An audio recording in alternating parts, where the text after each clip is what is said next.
All right, so we're going to go ahead and get to the next panel here. We have some great guests, and I'm going to try to add people. Let's see. Add to stage. Ooh, okay, I still have the power. And let's see. Oh, there we go. So, Bobbin, why are you the Grim Reaper? It's actually the character from a video game. So like this is his avatar. I'm just using it. But it does look, now that you say it, it does look like a Grim Reaper a little bit. True. Okay, so this talk is going to be on Plonky3, Type 1 provers, and Miden. We have some people from outside of Polygon Labs here that we're so excited to bring in to be in this discussion. We have Uma Roy from Succinct. We have Eli Ben Sasson from Starkware, Bobbin Threadbare from Polygon Miden, Daniel Lubarov from Polygon Zero, and Brendan Farmer from Polygon Zero. We're not letting Brendan leave today, apparently. They are trapped in the stream. So we're going to go ahead and get started on that. Thank you all. Hey everyone, I think I'm also moderating this this panel, but yeah, Brendan, you don't get to stop moderating too. I see. I don't really have anything to contribute myself compared to everyone who's on the panel, so I think moderating is probably the right role for me. But yeah, just really happy to welcome everyone, especially Ellie and Uma, who have both had huge, monumental announcements and developments over the last few weeks that we can get to. But maybe Ellie, we can start with you. Starkware and Polygon announced something that was sort of unusual for the space, because we are nominally competitors, and we have a very bitter and like intense rivalry, I think is a fair characterization. But we actually collaborated and came together in a really, really nice way to push the underlying math and technology forward through what's called Circle Starks. And so maybe you can just give your perspective on collaborating with others in the space and what this advance means for the technology. Yeah, so thank you, Brendan. Indeed, we are competitors. I don't know if bitter competitors or something is the words I would use to describe it. We are competitors, and but we also collaborate, especially when it comes to math and science. And earlier this week, a very exciting math white paper came out, co-authored by Ulrich Habok from your team from Polygon Zero, and David Levitt and Shahal Papini from Starkware, which could arguably lead to the next generation of super fast provers. The main thing there is that it allows to do a lot of the needed arithmetic to get Starks, which are the most scalable, fastest proving systems, also the safest ones, to get them to work pretty pleasantly over a specific 32-bit field known as the Mersenne prime, which has a lot of beautiful properties. So it's a very exciting piece of math, and it has some very elegant things, such as use of the good old circle that we all know from, I guess, kindergarten, right? That shape thing, but has also a lot of like very deep mathematical gems in it, and was a pleasure to see the very smart folks from both teams work on it. Yeah, I think it was a really exciting collaboration for us, because obviously your team is well known as the pioneers of obviously Starks and a lot of the technology that we use at Polygon, and so it was really cool to be able to contribute. Obviously, you guys invented Starks and this technique called ECFFT, and so it was really nice to be able to sort of do our little part in furthering the research. So it wasn't so little a part, but it was well, and yeah, it was a pretty big part. So anyways, like beautiful collaboration, and yeah, hopefully this will be the standard for next generation Stark provers. Cool. A lot more to come there. And I think this is not the first time we're collaborating, right? Or at least there was another paper that the log-up GKR paper that also was Polygon Right. Zero and Starkware collaborated together. So it's really cool to see it continue over time. Yes. Yeah, that's a good point. And then Uma, while we're on the topic of open source software and contributions, Succinct obviously released SP1, which is a really performant ZKVM that I think has a lot of people in the space really excited. To draw some connection to Polygon, SP1 leverages Plonky3, which is a proving system library. And I'm just curious what your perspective is on collaboration and developing open source software and sort of like how we can build public goods both at the proving system level and at something like a ZKVM. Thanks, Brendan. Yeah, as you mentioned, so SP1 is this general purpose ZKVM that lets people like write Rust, and then you can kind of get proofs. And yeah, it's built on top of Plonky3, which Daniel and you and other people on the Polygon Zero team have been doing an amazing job with.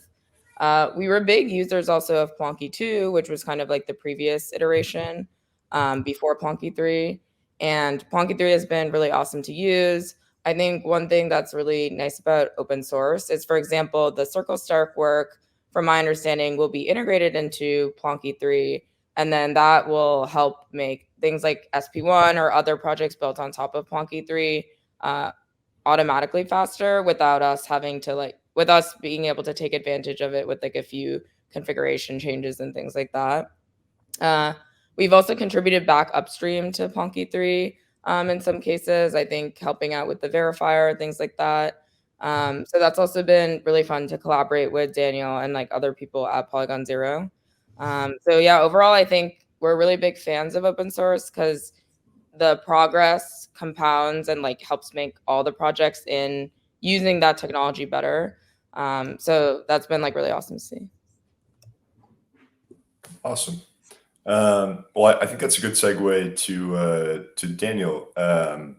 Could you talk a little bit about Plonky3, where you see it going, what you see as the future direction for proving system development?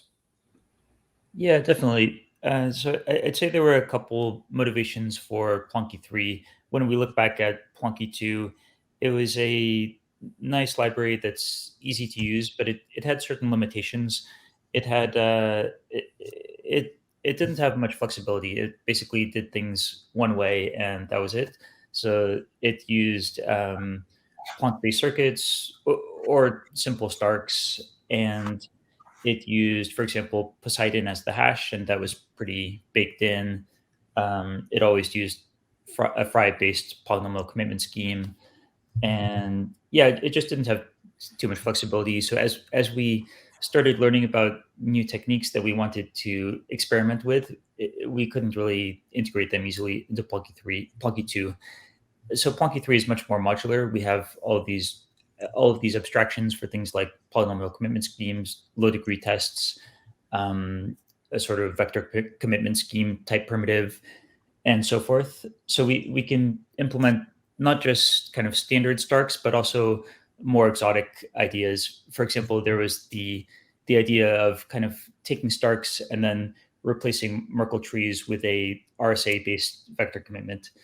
So I'm not sure if that's necessarily a very useful option, but it just allows us to experiment with things like that.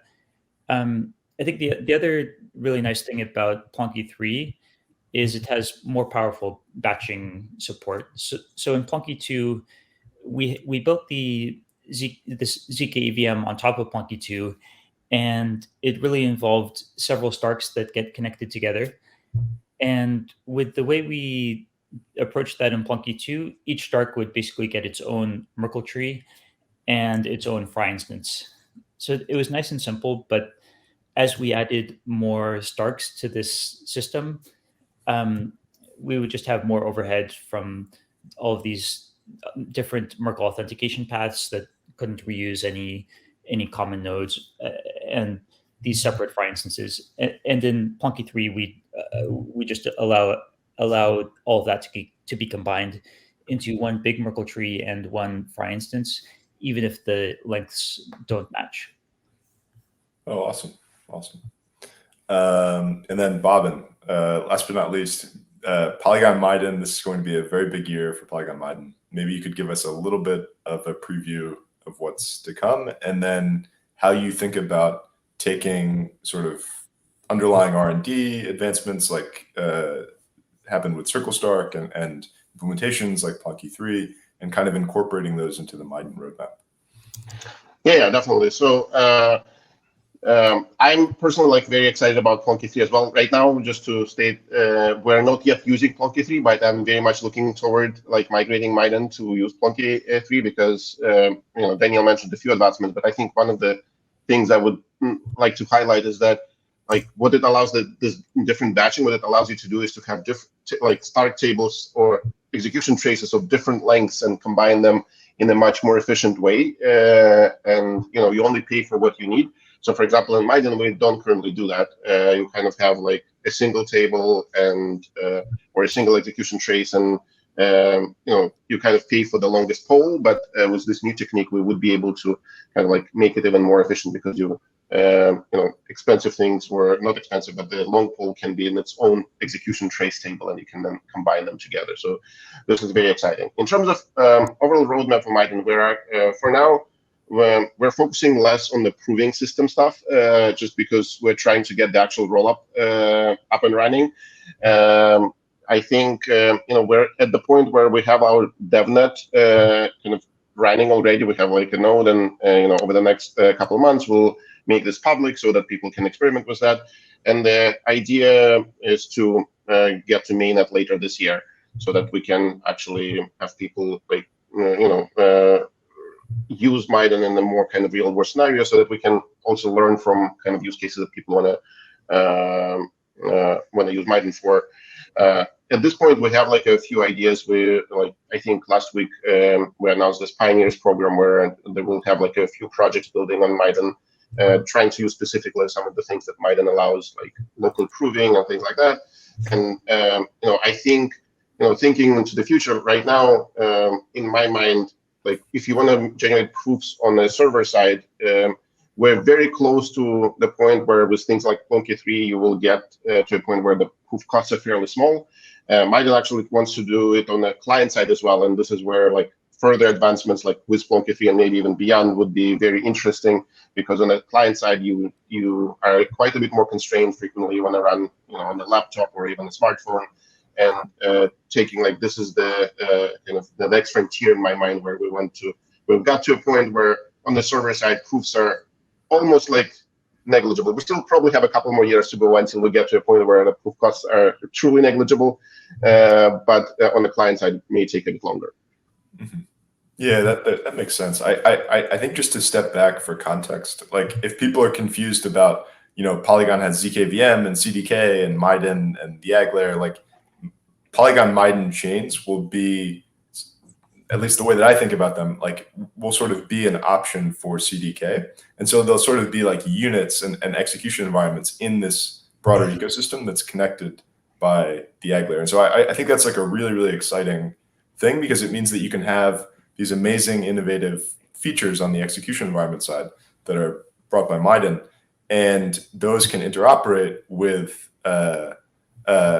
your ZKVM chains and other chains in the Ag layer environment. So I think that's a really cool future direction, because we ultimately want things like privacy and client-side proving and all the features that are offered by Miden. So yeah, this is a super cool thing where you can have EVM-based chains and non-EVM-based chains all kind of come together in a single system. Absolutely.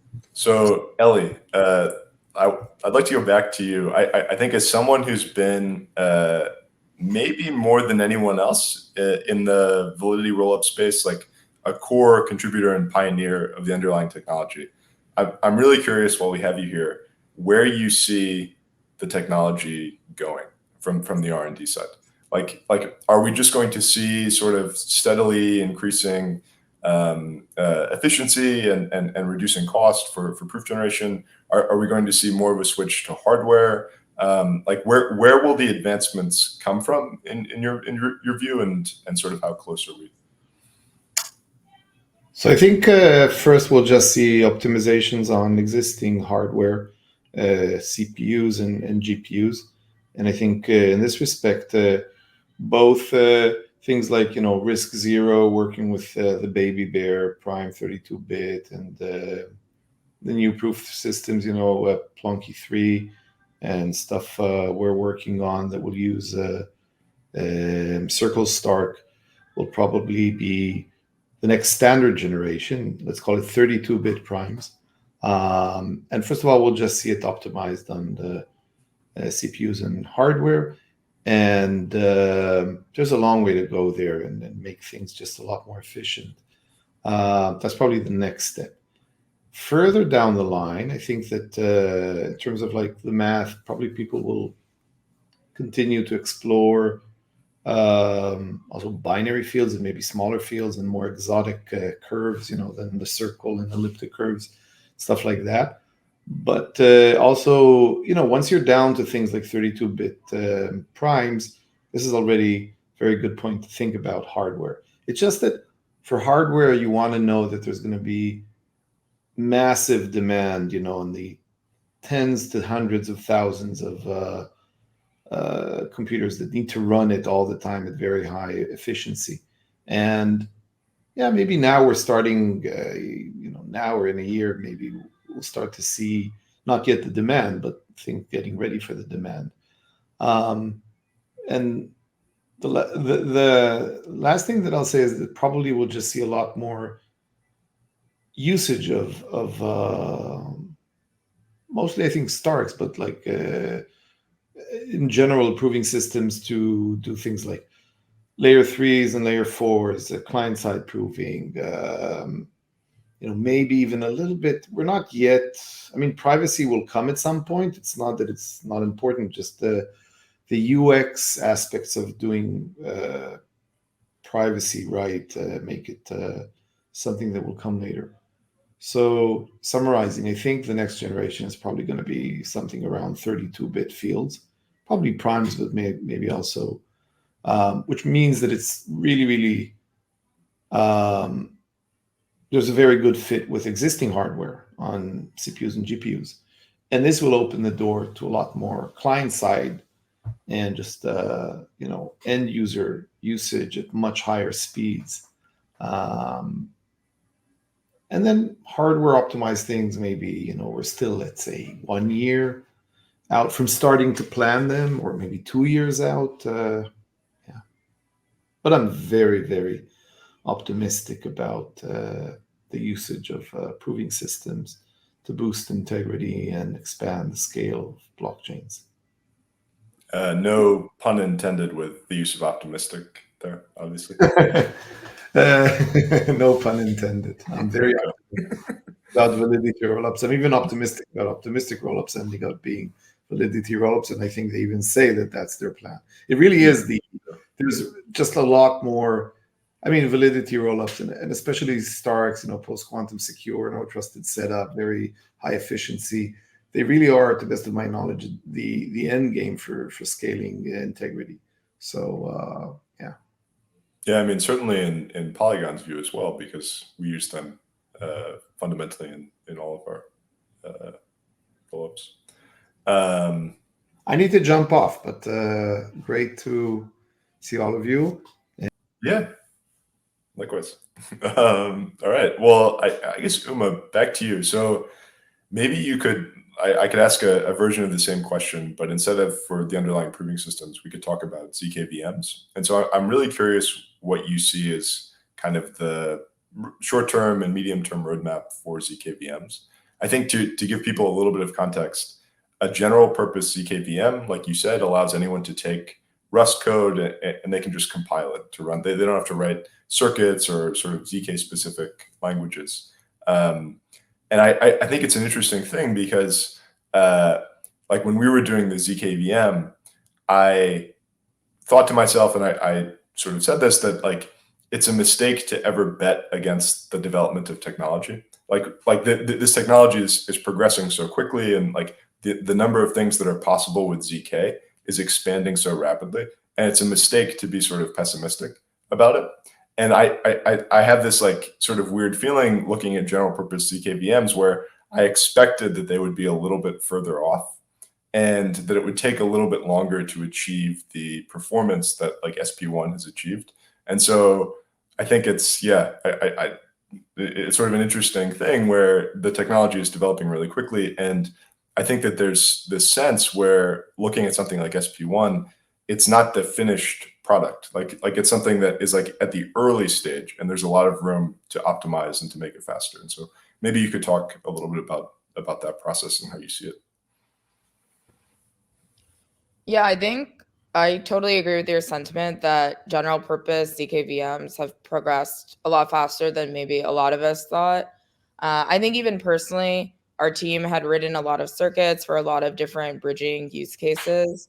And while we were developing SP1, which leverages Daniel and the rest of the Polygon Zero's amazing work on Plonky3, and as you guys have been mentioning, the multi-table stuff is a lot more efficient, a lot faster. So we were using that and building it. And SP1 also has some like a pre-compile system that makes it, that is a lot of the performance gains. I was even personally surprised at how fast it was.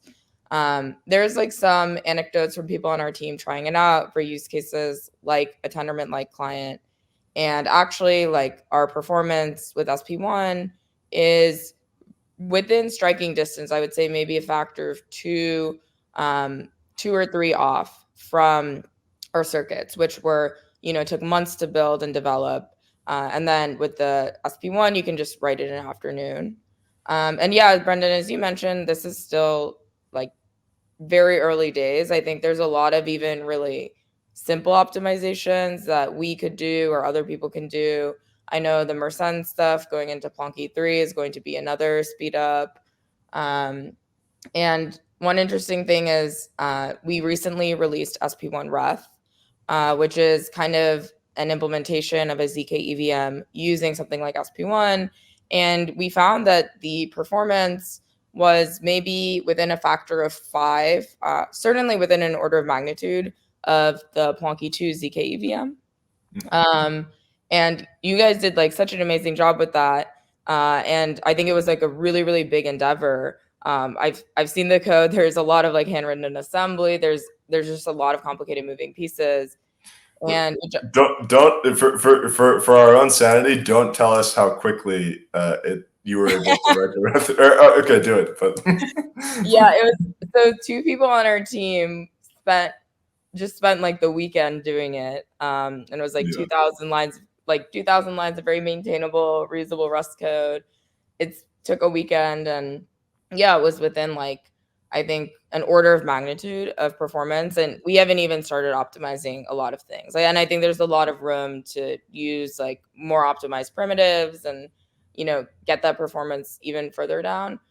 So yeah, that's really exciting because I think this is like hopefully the thing that will let ZK just be more used everywhere, because now you don't have to worry about like if you're a developer using ZK, you can just like write your Rust code and then know all the stuff underneath is going to get faster and faster. You don't have to worry that like, oh, I spent so much time writing all these circuits and then, oh, it's going to be obsolete because there will be like this new proof system. Like Rust kind of being the like normal code and Rust being the universal interface is something I'm like really excited about.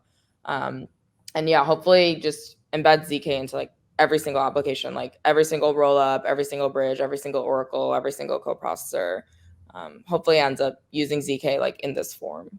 Yeah, I actually agree. I do think that there is like for our type 1, I think that there's like a lot of low-hanging fruit for optimization. And so I can imagine that it might be the case for like the next like year or two that, a handwritten ZK VM just kind of offers like really nice performance. But like certainly it's our view that in the medium term, even like this approach of compiling to a ZK VM makes total sense. And I think that's been a lot of our motivation with pushing on Plonky3, and even contributing to projects like Valida. Like we view this as like really improving our ability to execute, like you said, really, really quickly.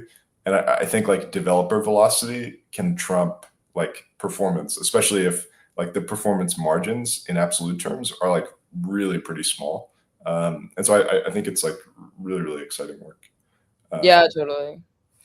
But yeah, Daniel, maybe you can talk a little bit about your views on like the future direction of the Polygon ZK work and you know, ZK VMs, Plonky3, proving systems, like how you see the world sort of developing in the near term. Yeah, I definitely agree about these new generation ZK VMs such as RISC-0, Valida, and SP1. I think that's going to be the future for a lot of ZK projects, just because they're so easy to use, and they, you know, out of the box, the performance might not be as good as a handwritten circuit, but you can kind of selectively pick the things that actually need to be optimized. So I think that approach makes a lot of sense, and yeah, really looking forward to that feature. And also, just going back to performance for a bit, I think the kind of the reason that we've seen such massive strides in performance of ZK software is, you know, I think there's just this cumulative effect from improvements on several different layers. So if there's new academic improvements like the recent Circle Stark paper that just came out, but at the same time, there's low-level optimizations. For example, some of our teammates are working on speeding up arithmetic hashes and that sort of thing. And at the same time, there's work on better optimizations. So for example, something like SP1 uses kind of a newer memory argument and just a lot of improvements compared to some of the older ZK VMs. And at the same time, Moore's law is still trucking along as well. So there's kind of improvements on these like 4 or 5 different layers. That's not even considering potential acceleration from GPUs or ASICs, which is a whole other layer. And it just really compounds and adds up to this massive exponential speed up. Awesome. Yeah, Bobbin, maybe we can continue on that theme. I know that you're very interested in hardware and have been leading a lot of our projects to look at, or at least heavily involved in our projects to look at GPUs and FPGAs. Like, where do you see the maturity of those of the hardware approaches sort of being right now? Yeah, I think I probably would agree largely with what Ellie said. Like, it maybe is like, but maybe a bit even more optimistic than that, because I think you know, we, especially around the Starks, like we're at the point where I think we can start thinking about hardware. I think maybe a couple of years ago it was too early to start thinking about hardware optimization, but now I think it's maybe the right time, or certainly within the next year is the right time in my mind to kind of think how hardware will play into accelerating this, because I do think like the next you know, 10 to 100x improvement could come from hardware rather than further improvements on academics. I mean, there's still a ton of improvements that they can do with existing system and optimize them and things like that. But I think we're getting close to the boundary, and you know, obviously nobody has a crystal ball, so maybe somebody else will come up with something that is like massively simpler and easier. But in my mind, this is more kind of like a black swan type of event where, you know, it could happen, but probability is probably fairly low. But if we kind of try to think of where is the next massive improvement will come from, beyond what we have now, kind of in academics world and, you know, some software implementations, is in my mind, you know, going to, I'm not even sure if it will be directly to GPUs or it will go like it will be to GPUs or going directly to ASICs. So there is an argument to be made that if you care about costs primarily, like you probably want to stick with CPUs, because GPUs, at least in a cloud environment, it's very difficult to get like the right instance where the costs make sense if you're doing the GPUs. But I'm actually personally very excited about like some of the newer ASICs that are coming or being designed or should come to the market in the next year or so. and we'll see how they can be leveraged to improve proving speeds. I think I personally want to like start looking at them even like in the next few months or something like that, and then it will take a while for them to get into production, probably at least a year, maybe 2 years, maybe even more. Who knows? Like there are other things, but I think with like recent improvements, things are stabilizing more. We know it's going to be probably around like 32-bit primes. There could be some still usage for like Goldilocks primes and things like that, but mostly it's kind of like converging on for starts at least around the smaller primes. Now there is something to be said about FPGA. There is a different way, like I think Binius and other proving systems that rely on other like binary fields. There may be more amenable to FPGA-based implementations. Maybe it's easier to do it. So like it would be interesting, but like I do think this is where like the next big frontier. Yeah, I would agree. I'm also very excited about binary fields. I think the Binius work from Molvatana is super cool. So we're running low on time, and we've been talking a lot about optimization and the future and bringing costs down. But I want to like bring us a step back, and I think that a very popular narrative, especially from some projects that are working on optimistic rollups, is ZK Tech is like a little too far out. The cost isn't really where we want it to be. It's like it requires like some more development. And so I want to poll each of you as to whether or not you think that that's true, and whether you think that ZK technology is ready now and is sort of cost competitive and offers a better experience than the optimistic side. At the risk of like maybe this being a little bit too spicy, but Uma, we can start with you. Is ZK Tech ready now? Yeah, I think all of us on this panel probably have a very similar opinion. But especially with things like seeing your guys' type 1 ZK EVM having a proving cost of $0.002 or 0.002 cents per transaction. Currently rollups today pay 10 to 20 cents to Ethereum for call data for data availability. What's another fraction of a penny for ZK? And you get all these benefits, like the withdrawal window can go down from 7 days to like a couple hours or however long you want to post a ZK proof. You don't have to worry about all this complicated interoperability stuff. Like it just kind of works.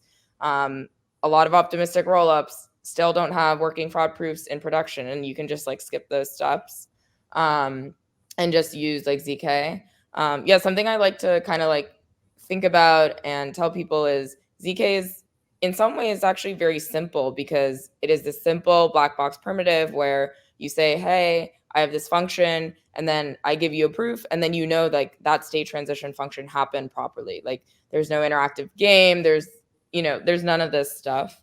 And I think like the truth of ZK is like very simple.